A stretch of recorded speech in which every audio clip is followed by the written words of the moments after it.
Hello, it's Andrew Larson's Film Review channel, here again with new reviews, movie. This time the movies that I have for me to review to you are twofold. Two different movies. The first movie is called When You Get to the Forest. The second movie is called Winnie-the-Pooh, Pun and Bloody. Both of these movies are tree-centric, groups of tree-centric, related to groups of trees. When you get to the forest is a group of trees. 100-Acre Woods is something from Winnie-the-Pooh. Woods. Trees are made of wood. The first movie I'll be reviewing is When You Get to the Forest. Spoiler-free review. This is an animated feature. It was animated by just one man. He animated it using stop motion with paper, like old South Park. The way it was made with the animation, it's not the only thing about the movie that's minimalist. It's also kind of like one of them ambient Annie films, like the recent Skinamarink. It also is similar to Skinamarink in other ways, in that it preys upon childhood nostalgia. Skinamarink touched upon childhood fears. This movie touches upon childhood feelings of safety, being protected, living in a world that makes sense. In that way, it's kind of like the other side of the coin from Skinamarink. It also has the same flaw as Skinamarink in that maybe a lot of people will watch it for 5-10 minutes and perhaps rightfully feel that they've experienced as much as the picture has to offer. Still, I personally found Skinamarink to be very successful, and I like this movie a lot too. This movie's certainly a lot cuter. It's got a lot of cute cats in it, and it's very nice, but pleasant, tranquil. If any of this sounds appealing to you, I definitely recommend watching this movie When You Get to the Forest. Spoiler review? So besides Skinamarink, another obvious comparison you could make is that this movie's kind of like an animated Petite Maman. It's about a young woman. She's driving in a car. The car is full of stuff. You can infer that she's moving somewhere, or maybe she's living out of the vehicle. And she has a picture beside her of her and her mother when she was young, standing in front of a trailhead, a sign for a trailhead. This young woman drives to the trailhead, and she's gonna hike the trail. It's a simple trail. As she's hiking it, she gets lost. And she stumbles upon a cat spirit, and the cat spirit guides her to an abandoned shack, and this woman proceeds to live in the abandoned shack for like a year, all while trying to find her way back to the trail. And most of the movie is just her living in the shack with the cat, and they make food, and they make lighthearted quips towards one another, and they get along well. And there's a big tree monster that sometimes walks past the shack, and it doesn't really do anything. It's like a benevolent big monster, kind of like a Totoro. Of course, Petite Maman was a lot like My Neighbor Totoro. You could also say this movie's a lot like My Neighbor Totoro. As I was watching it, I was feeling that it might not be utilizing the medium of animation to its fullest potential, because there's not all that much variety or experimentalism in the way nature or anything is portrayed. Very little happens. Mundane activities. As well, I was underwhelmed by the narrative as I was watching. I was confused why an adult woman would be getting lost on a trail. But then, halfway through it all started to click. The unassuming look of the picture, it sneaks in a surreal narrative that's not all that dissimilar from Skinamarink. In Skinamarink, it was two kids trapped in a house and they couldn't get out of the house because some kind of demonic spirit was removing the doors and spinning the house around and keeping the house trapped in some kind of ethereal void. In this movie, the young woman is similarly trapped by magical circumstances with mythical godlike beings in the vicinity. As she tries to map out her surroundings and find the trail, it seems as if things are shifting and there's no constant to the physical world around her. In Skinamarink, of course, I viewed this as a metaphor for the human condition. On the surface, it was just nightmare tropes. I don't know if the human condition metaphor was intentional, living in a world where there's no true authority and we're all totally lost. That message is here in this film too, and I think it's more intentional in this film.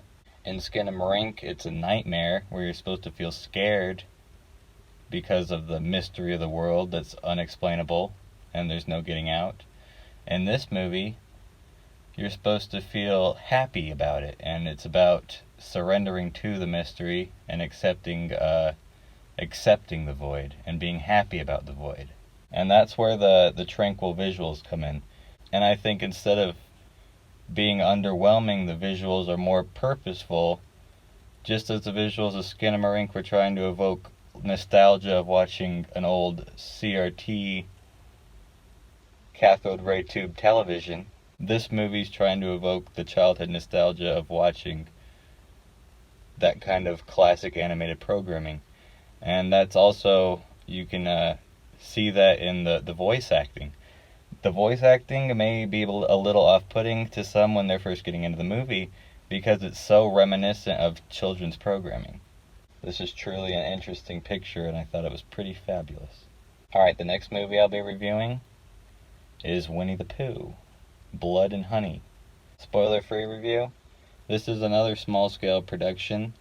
This movie wasn't single-handedly crafted by one man, but it is a micro-budgeted feature that was made for allegedly under $100,000.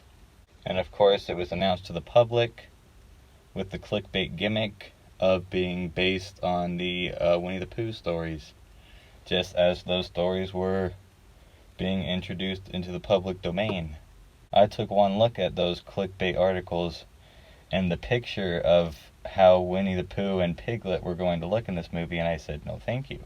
But I opened up my mind to the possibility of actually watching it once I realized it was going to get a small theatrical release.